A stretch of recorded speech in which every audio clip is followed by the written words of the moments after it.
Welcome back, listeners, to the BizBlend podcast where business and humanity meet. I'm your host, Sana, as always, and today in this episode, we are delving deep into a topic that's more relevant than ever: leadership perspective on creating inclusive spaces for dialogue.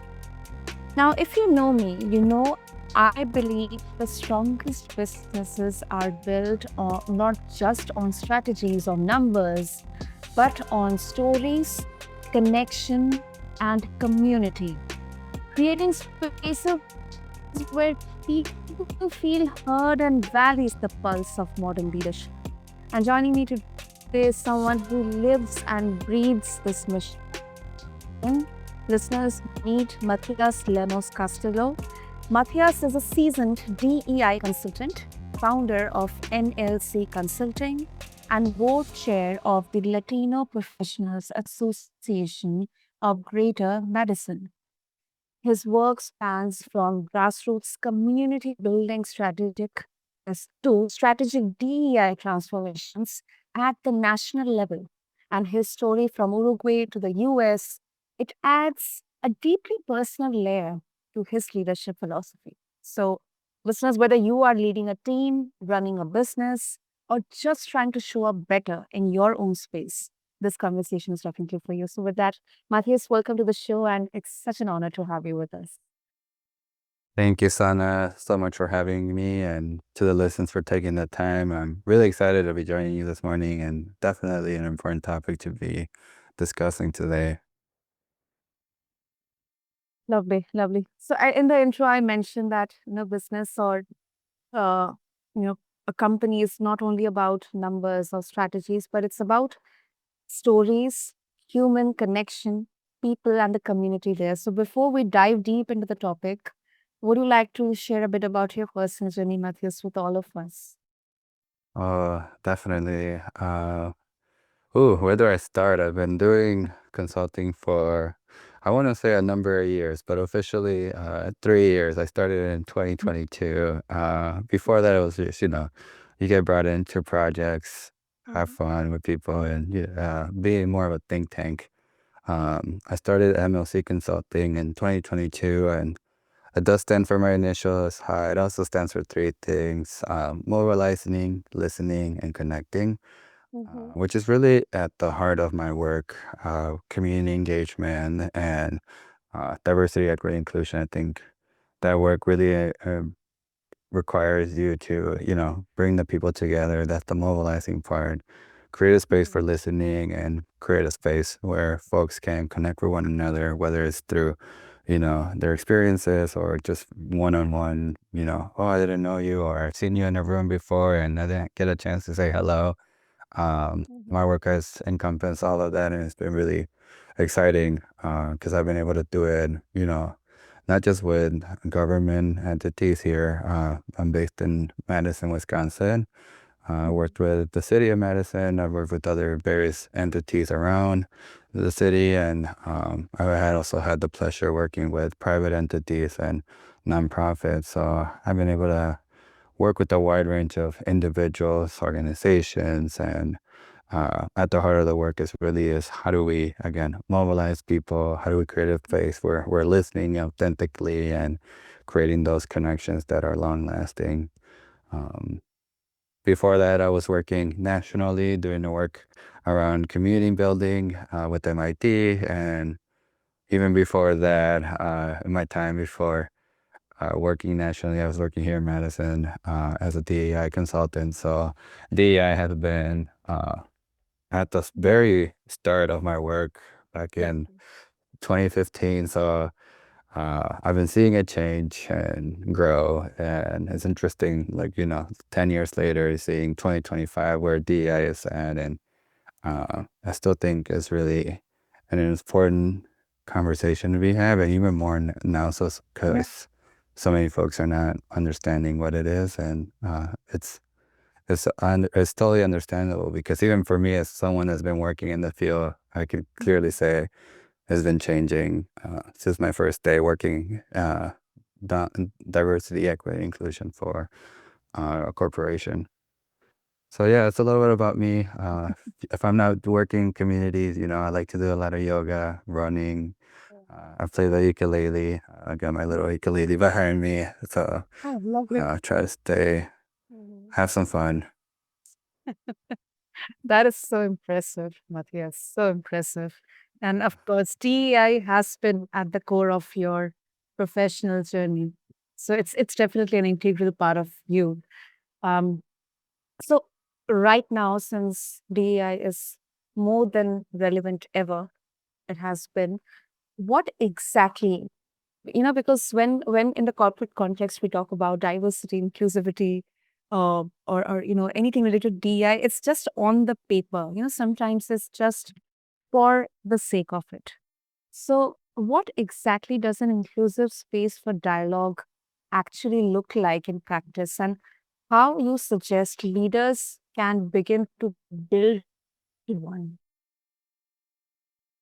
Oh, yes, and that's a great question. And I'm gonna lean into the L and the MLC, the listening. I think for leaders that are interested in doing intentional work, whether they're doing it themselves, with organizations or with community members, having an active listening skill is really crucial and will help you to get farther in these conversations than you actually think. And it's sometimes something that's overlooked, right?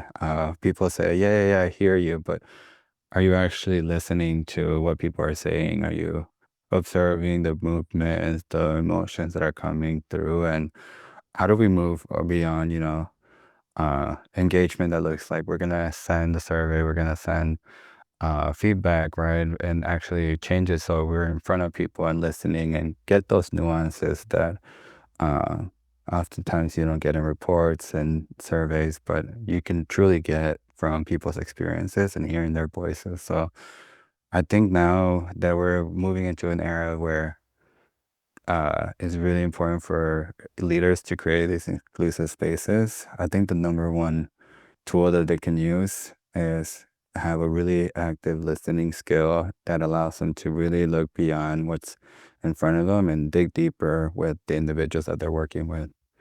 Um, I think you can also get more technical, right? If you're going to Yeah. talk about like, what are you going to be talking about? I like ground rules personally, and this is something that I've been seeing not happening in a number of places where you have an intentional set of rules that are around for individuals to abide by and create a space where, everybody's equal, everybody is has a say in the table, can share comfortably, and can lean into that, the uncomfortableness.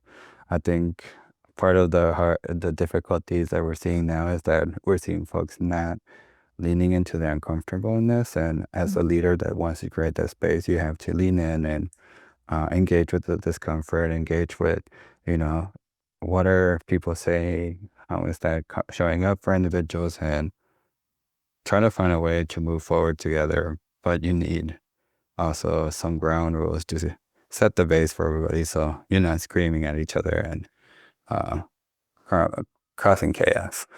Mhm. Makes sense. Absolutely makes sense.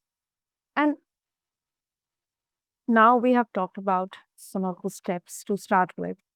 In your experience, Matthias, consulting across different industries, what are some of the common missteps you have seen leaders making when they're trying to implement DEI initiatives?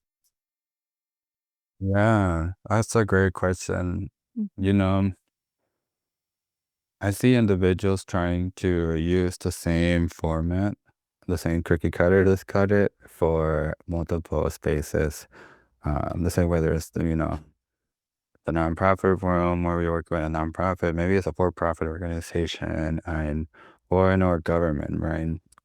All those three look the same, and sorry, my apology. All the three are different, and you can't use the same format for each. You have to be very mindful of who your audience is and who's in the room.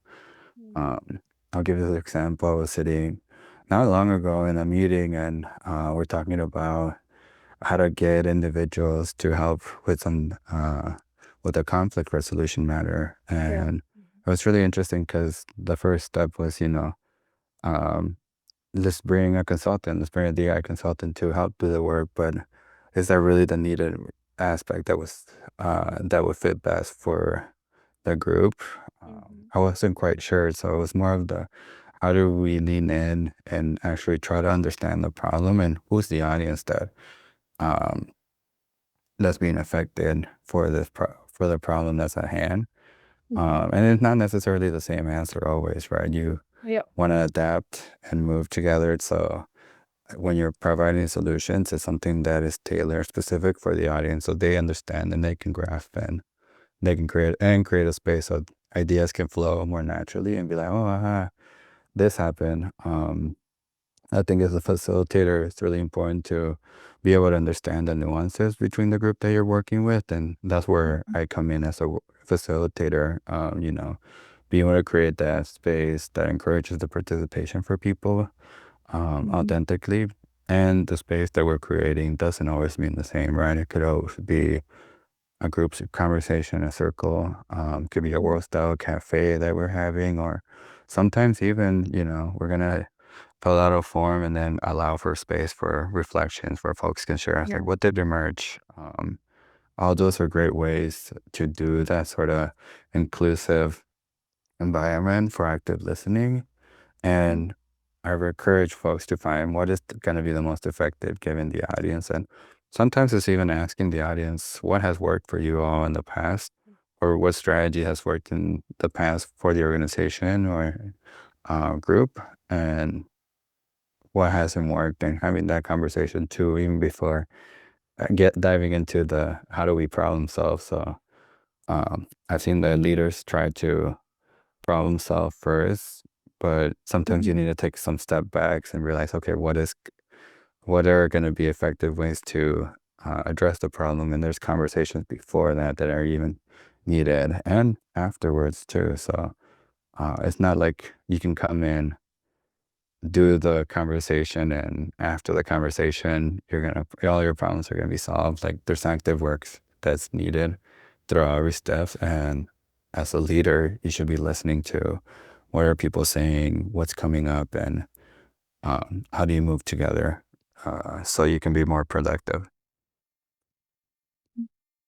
Those were some really, really great steps, especially um, as you mentioned that, almost everywhere the standard template or formula or approach is used to address or create that awareness on DEI. But of course, it's not one size fits all. Every workplace is different. You know, people are different, and we have to first really understand in what way we can communicate to them and they can absorb that effectively. So that's, I think, it has to be a very mindful approach. And also, Definitely very mindful. yeah, yeah. And also, you have worked on the grassroots level as well as on the corporate sides of inclusion. So, how exactly, these two worlds inform each other? I mean, how do they interplay? Where do they often clash? Yeah, I think they clash when, in the corporate level it's a clock in clock out sort of Mhm. world, which is totally fine. There is I'm here, very transactional. I'm gonna do the work, and Mm. I think that then talks more about a cultural shift. Like when you're in the workspace, how can you be more inclusive and lean into your colleagues rather than purely transactional? That's one piece that could be a conversation for a whole different topic. Um, in the nonprofit world, you have folks that are more passionate, are either leaning into the world and into the work, and there's also the works too, the folks that clock in and clock out. So I think they clash in the sense of does the organization have a clear purpose and a mission, and where does Mhm. it bring in individuals to feel like they can be part of that mission and vision together, or is it more like hands off? We're just here to get the work done, which is also totally fine. I think if you want to look into then how do you retain talent, how do you grow talent within your organization, and how do you grow yourself as an individual, um, Mhm. having those spaces where folks can be authentically themselves um, is really crucial. And oftentimes you have around in the corporate world where folks can be their most authentic self, and nonprofit world folks can, and you see a clash there with individuals. Or I can give this example: you're working for the city, you have to follow a very systemic structure, and oftentimes when you're working within a box, it doesn't allow you for that space for creativity, for um, new tools, for nuances to emerge. And um, the work that I do as a consultant is be able to expand that box a little bit more. You don't need to reshape it if the structure is there and folks really want to stay, but Mhm. how do we make it bigger, and how do we allow for, new tools, new ways of conversations, new ideas to emerge naturally, and really leaning into the individuals that are there. It's because oftentimes they have answers and they have ideas. They're just not provided the opportunity to really share and blossom. And um, part of a leader in creating those spaces is being able to create that space for folks to authentically express themselves and be able to ensure that all the voices are being heard equally, and amplify those great ideas that haven't been quite shared or explored yet. And then the next step is like, okay, how do we lean into exploring? Um, so the world's really crashed in the sense of like, are people really created being invited to a space that allows them to be their authentic self, or sometimes they're just also just, I'm clocking in at 8 p.m., 8 a.m., my apologies, and Mhm. clocking out at 5 p.m. I need coffee this morning, it sounds like. Uh, but you mentioned a very, very important point that it is necessary to make sure that all the voices are equally heard. Because often there are so many. Uh, I guess one of the biggest misconceptions of inclusivity or I know is okay, or maybe this particular community will be given more preference. I am not going to get my voice heard. It's kind of the entire opposite idea of inclusivity. So I think that's a really, really important point that you mentioned. Yeah, and being inclusive is not hard, I'll say that. I think I have to think around like, school settings, and you have the lunch table, right? And you see Mm. the one kid that is not sitting in the table. Yeah. In that example, like, you bring him in, you say, hey, come join us, come sit here.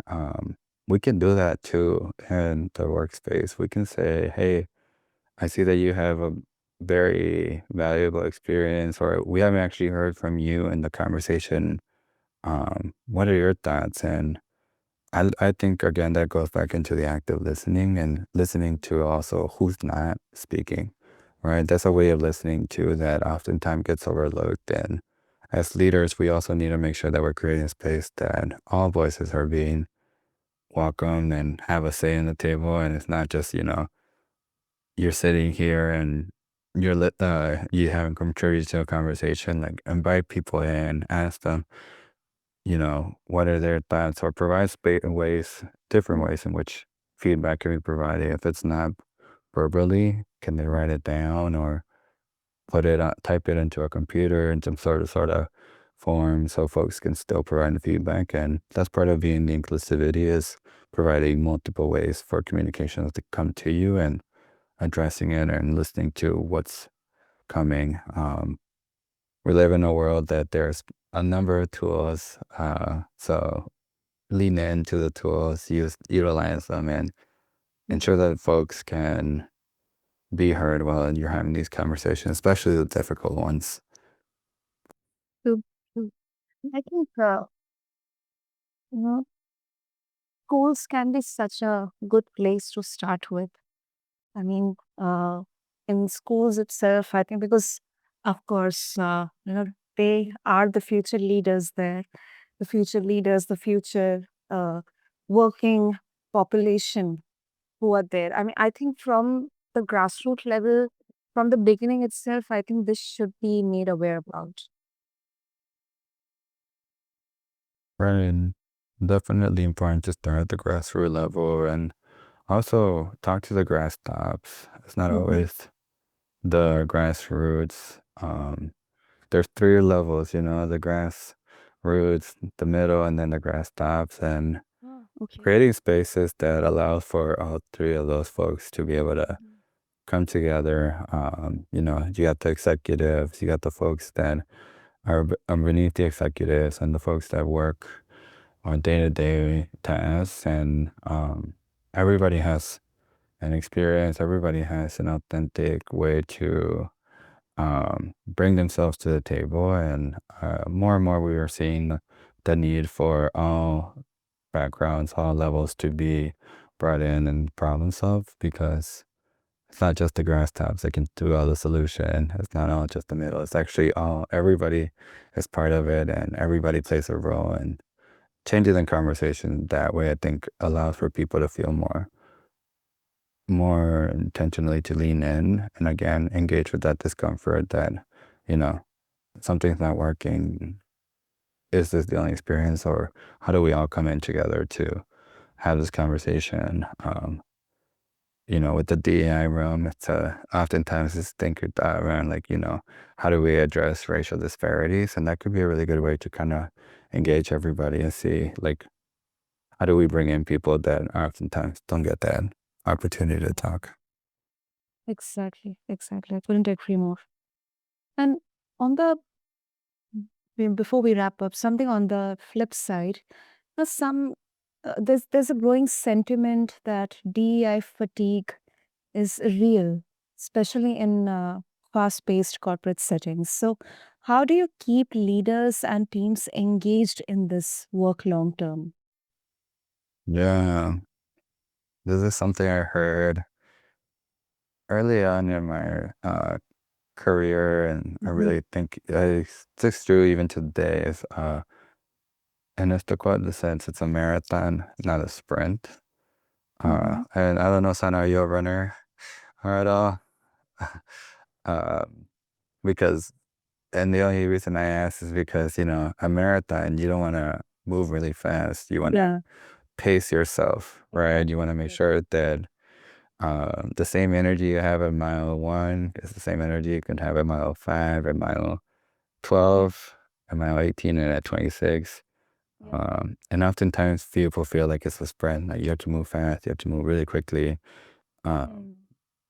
and the flip side is that if you're moving really quickly, you're gonna miss a lot of things. You're not gonna listen. You're gonna overlook things, and you might end up causing more Yeah. harm. And it will bring you back to where you started.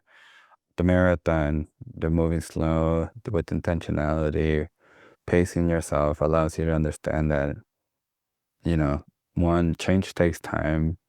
It takes work, and if you're pacing yourself, you're much more capable of doing it than running really fast, running out of breath, and having to pick up again over and over and over. So I say to leaders, take your time, pace yourself, because it changes a marathon, and you gotta lean into it. That's such an effective way of, you know, helping us understand that this is not a sprint, it's a marathon. So it has to be done intentionally and mindfully and gradually with consistency. Lovely, lovely. That's such a great answer, Matthias. So before we wrap up, if our listeners would like to connect with you, especially the leaders, the entrepreneurs, the business owners who wish to intentionally work on DEI and, also indirectly be more authentic and people centric if they wish to be, how can they connect with you? Right now, I've been really active on LinkedIn, so feel free to send me a connection there. Happy to have a conversation and learn more around what's in your realm and just connect. I think that's the fun part about doing this work. It's the different people that you meet and the different experiences and be able to amplify and, what is going on in the ground right now so folks can know that there is more than one way to solve these problems. So yeah, reach out on LinkedIn. Happy to connect. Lovely, lovely. I'll have all the links mentioned in the show notes. And Matthias, thank you so, so much for this conversation and for, being here and for sharing your wisdom so generously. And definitely your work reminds us that inclusion isn't just a trend. It isn't a trend. It is a commitment. So thank you so much for this opportunity. Thank you. And thank you to the listeners for taking the time. Um, really wonderful. And to all of our listeners, if this conversation has sparked something in you, share it. Talk about it. Start that difficult dialogue at work or in your community. And until next time, keep blending bold leadership with intentional humanity. To connect with Matthias, you can refer to the show notes along with this episode. And until then, this is BizBlend, and I'm your host, Sana, signing off. Thank you.